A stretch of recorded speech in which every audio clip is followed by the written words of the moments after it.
Most of you have no idea how far families once went to hold on to the dead. A father dressed his little girl, sat her by the window, and took one last photo as if she were still alive. But what if I told you this wasn't done out of fear or madness?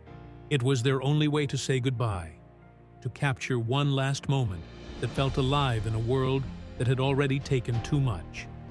What does love become when it refuses to let go? If that question stayed with you, hit like and subscribe. It means you understand. In the 1800s, death was a constant visitor. Illness, poor sanitation, and hunger stole lives every day.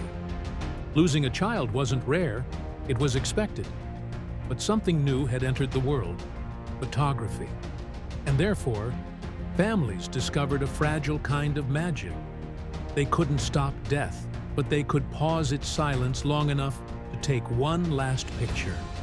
They called them mourning portraits, photographs of the dead, posed as though they were still alive. To us, they seem haunting, but to Victorians, they were a comfort, a way to keep love visible when the heart had already broken. Some photographers built entire careers around this. They combed hair, dressed the body, opened curtains to let daylight kiss the skin. The goal wasn't to hide death, it was to soften it, to make it look like peace, not loss.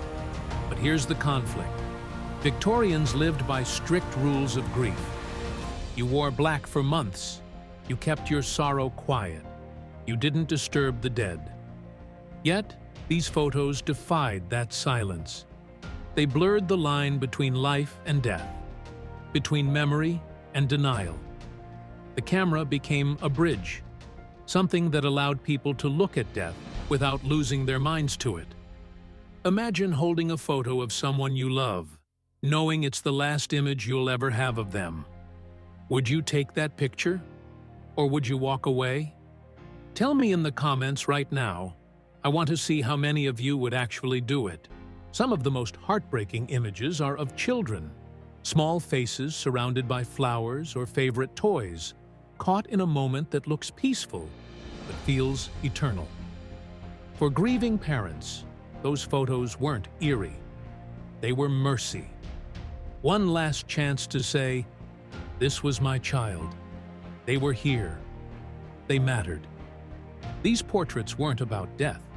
They were about memory. They gave shape to loss, and therefore turned grief into something the living could hold. Over time, as medicine improved and death became less visible, the practice faded away. But its meaning never really died. Look at us now. We take endless photos, birthdays, weddings, even final hospital visits. We say it's to remember, but deep down, it's still the same instinct, the same refusal to let go. The Victorians took photos to remember the dead. We take them to remember the living. The difference is only time, not the emotion behind it. Would you take one last photo of someone you loved if it meant never forgetting their face? Tell me in the comments. I want to know what you truly think. If stories like this fascinate you, check out my video on Amelia Earhart's shocking disappearance left the world stunned.